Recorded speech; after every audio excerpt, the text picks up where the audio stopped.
This problem is actually very easy to solve. Look at this infinite power tower of x. It goes all the way to infinity, and it equals 2. Now look closely.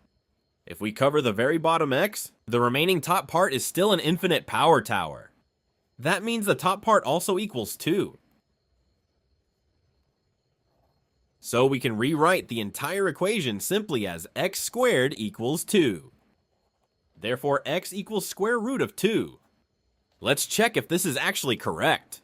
Square root of 2 is approximately 1.414. Let's plug it in.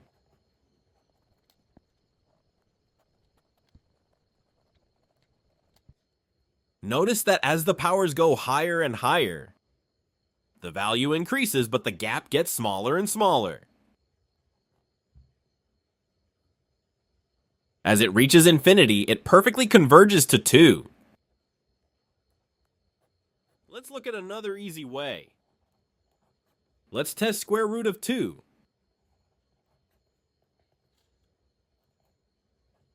Just like before, if we cover the bottom term, it still goes to infinity.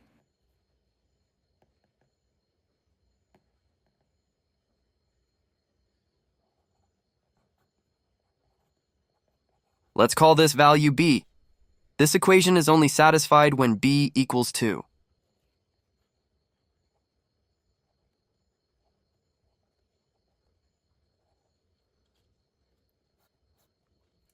So our original answer is absolutely correct.